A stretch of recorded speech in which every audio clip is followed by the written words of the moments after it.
ಅಲ್ಲ ಅವನಿಂದ ಕಲಿಬೇಕಾಗೈತೆ ಅವ್ನ ವಯಸ್ಸು ಎಷ್ಟು ಕೇಳ್ರಿ ಅವ್ನು ಸ್ವಾಮಿಗೆ ಅವ್ನು ಹಾಕ್ತಾನಲ್ಲ ಪೋಸ್ಟಿಂಗ್ ಮಾಡಿಸ್ತಾನಲ್ಲ ಸಣ್ಣ ಹುಡ್ರ ಕಡೆ ಅವ್ನ ವಯಸ್ಸು ಎಷ್ಟು ಪ್ರಬುದ್ಧತೆ ಅವನಿಗೆ ಈ ಚಿಲ್ಲರ್ ಬುದ್ಧಿ ಬಿಡಬೇಕು ಫಸ್ಟ್.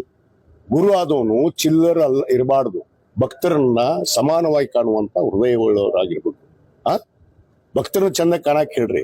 ಯಾವ ಬಟ್ಟೆಯನ್ನ ನಾವು ಧರಿಸ್ತೀವಲ್ಲ, ನಾನು ನಿನ್ನೆ ಅದನ್ನೇ ಹೇಳಿದ್ದೀನಿ, ಆ ಬಟ್ಟಿಗೆ ಇದೇ ಹೌದಪ್ಪ ನಾವು ಮಾಡಿದ್ವಿ ಕರೆ ಒಪ್ಕೋತೀನಲ್ಲ, ಮಾಡಿದ್ರೆ ಉಳಿಲಿಲ್ಲ, ನಡ್ಕೊಳ್ಳಿಲ್ಲ ಮನುಷ್ಯ. ಅಲ್ಲಿ ಬಿಜಾಪುರದಲ್ಲಿ ಇನ್ನೂ ಕಂಪ್ಲೇಂಟ್ ಬಾಕಿ ಐತಿ. ಅದ್ ಏನಾಗೈತೆ ಅದ್ರ ಬಗ್ಗೆ ಜನರಿಗೆ ಸಮಾಜಕ್ಕೆ ಉತ್ತರ ಕೊಡಂತ ಹೇಳ್ರಿ. ಮೊದ್ಲಕ್ಕೆ ಎಲ್ಲೋದ್ಲ ಅಮ್ಮ ಯಾಕೆ ಕಂಪ್ಲೇಂಟ್ ಕೊಟ್ರು? ಅವ ಎತ್ತನ 11 ಕೋಟಿ ಇದ್ದಿದ್ದು 3 ಕೋಟಿ ಡೀಲ್ ಬಂತ ಅಂತ ಅವ ಮಾತಾಡ್ತಾನ. ಇವ ನೋಡಿದ್ರೆ ಇಲ್ಲಿ ನಾಟಕ ಮಾಡ್ಕೊಂಡು ಅಲ್ಲಿ ಯಾವ್ದೋ ಒಂದು ಊರಾಗ ಕುಂತಾನ. ನಾಟಕ ಹಾಕ್ಬೇಕ್ರಿ. ಅದಕ್ಕೆ ಸಮಾಜಕ್ಕೆ ಉತ್ತರ ಫಸ್ಟ್ ಕೊಡ್ಲಿ, ಆಮೇಲೆ ಮಾತಾಡ್ತೀವಿ. ಅವನಿಗೆ ನನ್ನ ಬಗ್ಗೆ ಮಾತಾಡುದು, ಅಧಿಕಾರದ ಬಗ್ಗೆ ಮಾತಾಡುದು. ಈ ಯುವ ಬಂದ ಮ್ಯಾಗ ನಾವು ಅಧಿಕಾರ ಮಾಡಕತ್ತೀವ.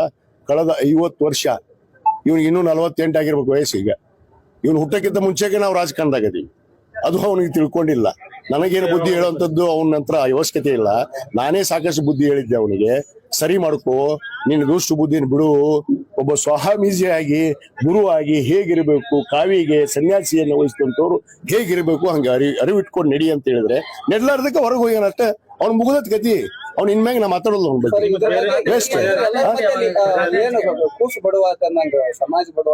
ಸಮಾಜ ಬಡುವ ಸಾಧ್ಯ ಇಲ್ಲ. ಸಮಾಜ ಒಗ್ಗಟ್ಟಿದೆ, ಸಮಾಜ ಗೌರವ ರೀತಿಯಲ್ಲಿದೆ, ಸಂಘಟಿತರಾಗಿದ್ದೀವಿ.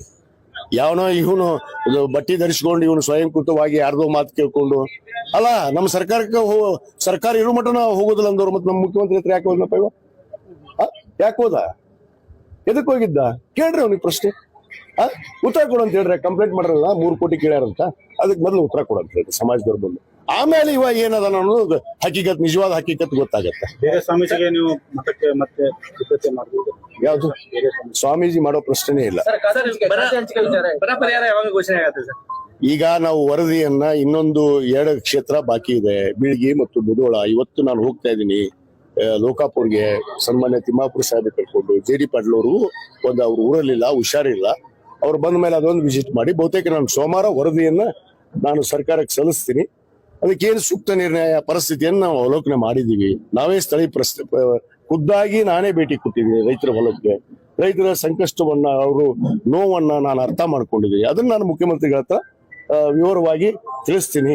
ಖಂಡಿತವಾಗಿ ಅವ್ರು ನ್ಯಾಯ ಕೊಡಿಸುವಂತ ಕೆಲಸ ಮಾಡ್ತಾರೆ. ನೋಡ್ರಿ, ಅದು ನಮ್ಮ ಪಕ್ಷದ ವರಿಷ್ಠರಿಗೆ ಬಿಟ್ಟಿದ್ದು.